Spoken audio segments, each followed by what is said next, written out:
안녕하십니까. 4hours입니다. 주말 잘 보내고 계십니까? 전일 브리핑하지 못하고 시간이 없어서 오늘 토요일 오후에 브리핑합니다. 지금 시각 오후 7시, 아니죠. 7월 6일 토요일 오후 4시 25분입니다.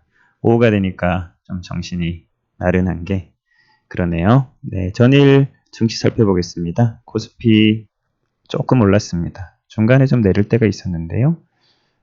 다시 위로 좀 갔네요. 코스닥도 소폭 상승했네요. 다우는 전일 43포인트가 내렸습니다. 한번 볼게요. 다우.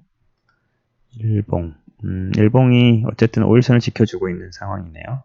좀 낙폭이 좀 컸었던 것 같은데 많이 다시 당긴 것 같습니다. 캔들을 보면 밑꼬리가 좀 많이 달렸죠. 국내 증시는 야간 선물은 1.6포인트 정도 하락했는데 좀 과하게 빠진 게 아닌가 이런 생각이 드네요. 주식하시는 분들은 뭐 선물을 잘 보지는 않을 테니까 크게 신경 안 쓰셔도 될 것 같습니다. 자, 인기생명의 코롱생명과 이렇게 돼 있는데 과학이겠죠, 과학.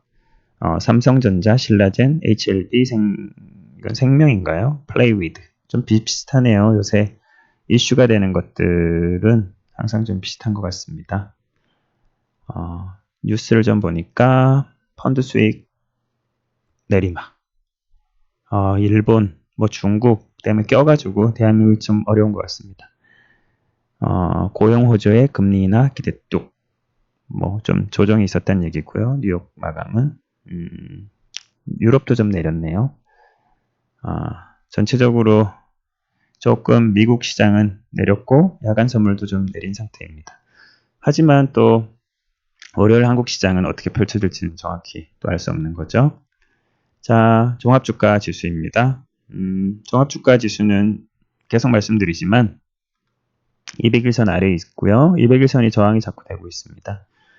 뭐 중기선 정도를 생각하면 40일선 위에 있기 때문에 여전히 상승의 기대감은 좀 있는 상태입니다. 분차트를 볼게요. 분차트는 중심을 다시 회복했는데 이거 좀 지우고요. 이 라인을 돌파하지 못한 상황이라 이 이평선이 우상향으로 돌아서기 전까지는 조금 보수적으로 생각해야 될 것 같습니다. 여전히 상승할 확률이 저는 조금 더 있다고 생각해요. 아마 월요일 시장이 만약에 빠진다면 매수세가 좀 들어오지 않을까 이런 생각을 하지만 확실하진 않습니다. 생각이 그렇다는 뜻이고요. 수급 동향을 볼게요. 매매 동향이죠. 외국인이 소폭 팔았고요. 기관이 금융투자 쪽에서 좀 많이 샀네요. 기관 외국인 수급이 일별로 보면 거래소죠. 거래소, 시장 전체, 거래소, 전체 투자자 보면 계속 사는 추세예요. 기관들별로 봐도 외국인 기관 매수고 뭐 연기금이 워낙 잔뜩 사놨고요. 개인들은 여전히 계속 매도세입니다. 개인이 매도하면 향후 시장 움직임은 상승이 더 수급적 측면에서 유리하지 않을까. 외국인들도 많이 올려서 팔아야 이득이 있기 때문에 이렇게 매수한 상태에서 급락을 시키기는 좀 어려울 것 같고요. 옵션 선물 동향을 좀 봐야겠네요. 선물은 여전히 외국인이 만기약 이상을 누적시키고 있습니다. 아직 시장을 강하게 내리겠다는 의지는 없는 것 같고요. 매도했던 거를 급하게 또 땡긴 상태라 하락보다는 좀 상승에 유리하지 않을까 이런 생각이 듭니다. 옵션은 크게 특이사항이 없는데요. 개인은 또 이번에 콜 매도를 좀 했네요. 좀 지켜봐야 될 것 같습니다. 다음 주가 이제 월요일부터 만기주가 펼쳐지는 그 선물 옵션 시장에서 만기가 있거든요. 한 달마다. 선물은 3개월, 옵션은 1개월 이렇게 돼 있는데요. 만기주라 좀 약간 그 만기에 수익을 내고자 이렇게 선물이나 옵션 시장이 좀 출렁이면서 주식과 좀 연계할 수도 있는데요. 어떻게 펼쳐지는지 잘 관찰하면 좋겠습니다. 자, 종합주가 봤고요. 선물 차트 보겠습니다. 선물 차트도 마찬가지로 21선을 지켜냈습니다. 이 41선을 중시 여기는데 41선 위에 있고요. 시세를 이기고 있습니다. 여전히 상승의 기대감이 좀 있고요. 30분 봉도 중심을 이탈했다가 회복했다가 여기서 이탈했었죠. 이렇게 요 가운데 선을 다시 회복했다가 다시 주저앉았다가 더 내리지 못하고 다시 위로 올라왔습니다. 하지만 뭐 강하게 올라가지 못해서 여전히 좀 지켜봐야 될 상황인데요. 일단은 이 라인을 뚫고 내려가지 않은 상태라 변동성이 아래에서 위로 이렇게 올라오고 있습니다. 그러면 월요일 시장은 273이 저점 수준이 될 것 같고요. 빠지면 아마 땡겨서 위로 가는 방향이 좀 더 유리하지 않을까 이런 생각을 해봅니다. 선물 쪽은 그렇게 생각이 되고요. 주식 차트를 좀 인기 있었던 종목들을 보도록 하겠습니다.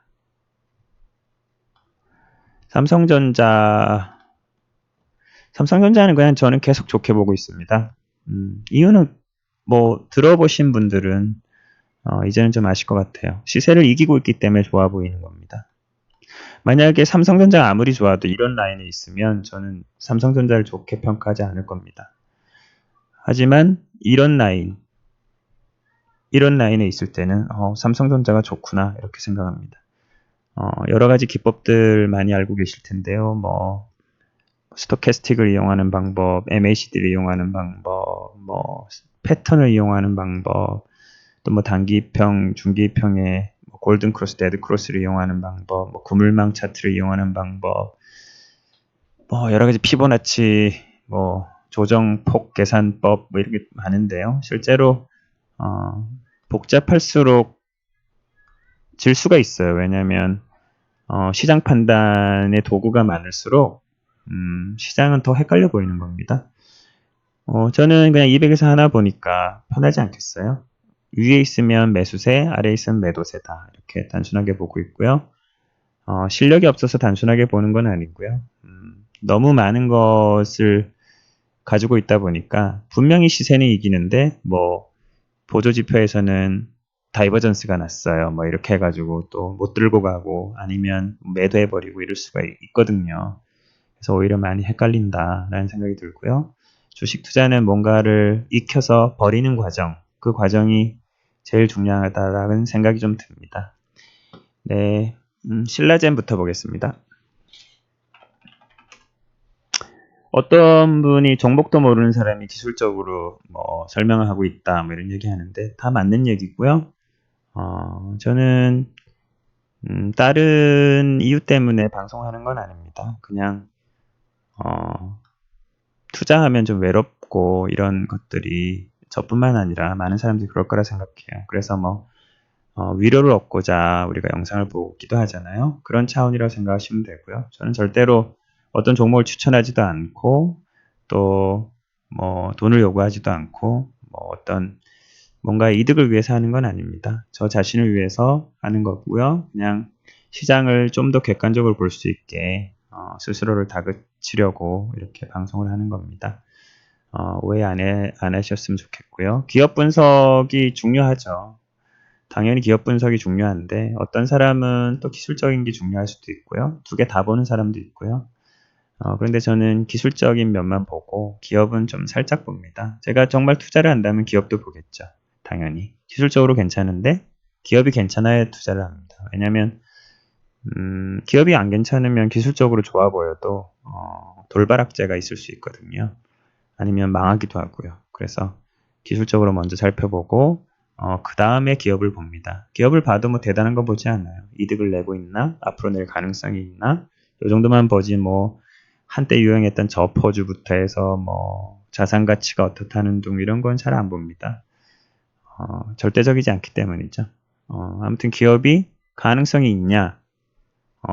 대표이사는 도덕적으로 책임감을 가지고 있냐? 뭐 제가 정확히 할 수는 없지만 보고서를 보고 판단하는 수밖에 없죠. 그리고 물건을 파는 회사라면 그 물건이 실제로 잘 팔리는지 뭐 이런 것들을 좀 체크할 수 있다고 생각합니다. 네, 사설이 길었고요. 신라젠 보겠습니다. 신라젠 뭐 저는 안 사겠죠, 당연히 기술적으로. 왜 안 삽니까? 시세를 지고 있잖아요. 뭐 200일 선도 지고 있고 40일도 지고 있습니다. 근데 테크니컬하게 여기서 매수할 수도 있어요. 그거는 여기도 마찬가지죠. 시세를 지고 있었잖아요. 200일, 40일 다 아래에 있었습니다. 하지만 실제로 어땠나요? 이만큼이나 올랐습니다. 45,000원에서 W 이상 올랐잖아요. 이것도 충분히 가능한 매매입니다. 현재 위치가 200일 밴드의 하단이고 밴드 안으로 들어왔습니다. 어느 정도 내리는 힘보다는 오르는 힘이 좀 더 있지 않을까. 악재가 거치면 반등하지 않을까 이런 생각은 듭니다. 하지만 저는 원칙상 이런 데서 사지 않습니다. 어떤 분들은 사서 수익을 낼 수 있어요. 이렇게 더블이 나니까요. 근데 저의 매매는 이런 데서 수익을 내는 겁니다. 이렇게 대세 상승이 와야죠. 이렇게 요만큼을 먹고자 매매하는 거 아니고요. 좀 더 단기적인 목표를 하시는 분들은 이런 테크니컬하게 손절을 저점 이탈할 때 걸고 살 수도 있다는 생각은 합니다. 제가 안 한다는 얘기죠. 자, 다음은 뭘 봐야 되나요? HLB 테라셈이라 테라셈하고 HLB만 볼게요. HLB 이건 뭐 맨날 보는데요. 뭐 맨날 똑같은 얘기밖에 할 수 없어요.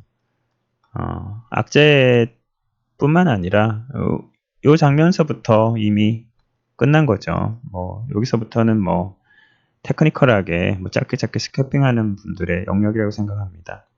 저는 말씀드렸다시피 이런 데를 먹고 싶어요. 뭐 이런 데를 먹는 거 아니죠. 제 매매는 이렇게 잠깐 올랐을 때 뭐 3일간 올라갔을 때 먹고 팔고 뭐 이런 매매 안 했던 건 아니지만요. 지금은 그런 걸 하고 싶지 않습니다.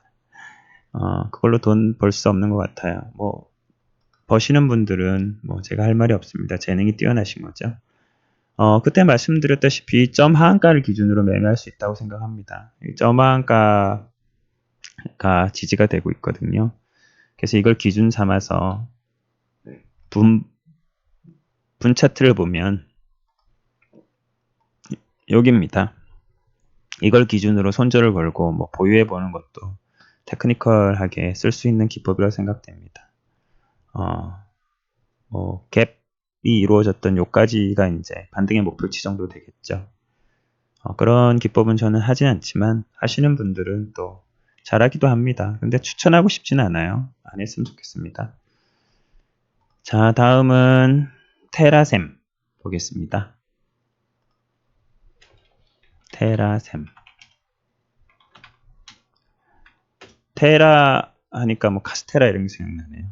이렇게 자꾸 나이 먹다 보니까 아재 개그가 많이 늡니다. 여러분들도 그렇지 않나요? 자, 쓸데없는 얘기였고요. 테라셈. 이게 보면은 재밌는 게 있는데요. 이게 우하향 중일 때잖아요. 계속 우하향 중입니다. 사실은 추세라는 게 뭘까요? 내리는 흐름, 뭐 오르는 흐름, 뭐 이런 거잖아요. 실제로 이런 장면은 되게 어렵죠. 이런 장면은 이평선을 다 뚫고 올라와 버렸습니다. 상방으로도 한번 샀었을 수도 있다는 생각이 듭니다. 근데 제일 좋은 건 사실은 이 이동평균선이 되게 긴 기간이잖아요. 200일이니까. 최소한 옆으로 누웠을 때부터 매매를 시작하는 게 좋다고 생각합니다. 지금 이제 이렇게 급등해 버리면 이게 이제 옆으로 좀 눕겠죠. 그리고 골든크러쉬도 일어날 겁니다. 전반적으로 이제 시세를 이겨내고 있는 상황이거든요. 근데 관리 종목이네요. 아무튼 관리 종목에 그 매매하시는 분들은 선물 옵션 하는 게 나을 것 같은데요. 왜냐면 테크니컬하게 하시는 거잖아요. 이게 좋은 종목은 아닌데 아무튼 그냥 기술적으로만 봤을 때는 시세를 이겨내고 있습니다. 싸워서 매수세가 매도세보다 이기고 있다는 얘기잖아요. 골든크러쉬도 날 거고 그 뒤로 뭐 조정이 어느 정도 될지 알 수 없지만 어느 정도 더 내리지 않고 눌림목이 발생한다면 매수해도 될 것 같습니다. 그 기준이 되는 가격은 갭이 떴던 자리를 깨지 않으면 될 것 같아요. 그 나머지는 테크니컬하게 어디서 잡아야 되는데 이렇게 강하게 오르는 종목들은 늘 불안하죠. 들고 있는 것도 불안하고 못 사서 또 불안하고 그러다가 너무 위험한 자리에서 사게 되는데요. 그러지 않았으면 좋겠습니다. 놓치는 걸 두려워해서는 트레이딩 그 주식 투자로 수익 내기 어려워요. 너무나 많은 좋은 종목들이 많거든요. 그러니까 천천히 했으면 좋겠고요. 어쨌든 눌렸을 때 사는 게 좋겠다 라는 생각이 듭니다. 산다면 말이죠. 관리 종목이니까 안 샀으면 합니다. 자, 마지막으로 동원 FMB 보겠습니다. 왜 보냐고요? 이거는 우리 구독자님께서 댓글로 봐달라고 한번 한 적이 있어요. 그래서 감사의 마음으로 한번 봅니다. 그때 위치가 어디였나요? 딴 여기였습니다. 그래서 제가 종목은 좋아 보인다. 눌림목을 생각하시는 분들은 여기서 매수도 가능할 것 같다. 하지만 나는 여기 돌파되면 그때 매수할 것 같다. 이렇게 됐습니다. 전체적으로 동원 FMB는 계속 저도 관심이 가고요. 되게 좋아 보입니다. 여기에 매수하신 분들은 사실 기준은 이제 명확하죠. 41선을 종가상으로 이탈하지 않으면 계속 들고 가면 됩니다. 고점을 돌파해서 사도 되고요. 아니면 뭐 지지부진해도 어쨌든 이 파란 선 위에 있으면 그냥 죽어라고 들고 가십시오. 제가 이 종목은 어떻게 표현했냐면 여기 박스를 그렸었고요. 여기도 그렸었는데 어쨌든 이 박스를 넘지 못하다가 한번 넘었었잖아요. 그러다가 주저앉자 다시 그 박스 위로 왔습니다. 이제는 이게 서포트 지지 라인이 되겠죠. 거기서 지지를 해주면서 이 두 번째 박스를 돌파 시도할 겁니다. 그래서 종목에 무슨 커다란 악재나 이런 게 없다면 전고점도 가지 않을까라는 생각이 듭니다. 역대 최고가 60만 원이었는데요. 저는 갈 수 있을 것 같다는 생각이 들어요. 기간은 알 수 없지만 갈 만한 모습을 만들어 놓지 않았나라는 생각이 좀 듭니다. 주봉도 마찬가지로 시세를 이기고 있고요. 월봉도 중심을 이탈했다가 중심 위를 회복한 상태입니다. 이 라인 32만원 라인 33만원 정도만 가면 거의 시세 탄력을 받지 않을까 이런 생각이 좀 들어서 저도 굉장히 관심 있게 보고 있습니다. 구독자 덕분에 좋은 종목을 좀 보게 된 것 같아요. 네, 오늘 브리핑 이상 마치겠고요. 주말 잘 보내시고 다음 주 투자도 성공 투자하시기 바랍니다. 더운 날씨입니다. 무리하지 마시고 하루하루 행복한 삶 사시기 바랍니다. 감사드립니다. 다음 시간에 만나겠습니다. 구독과 좋아요 부탁드립니다.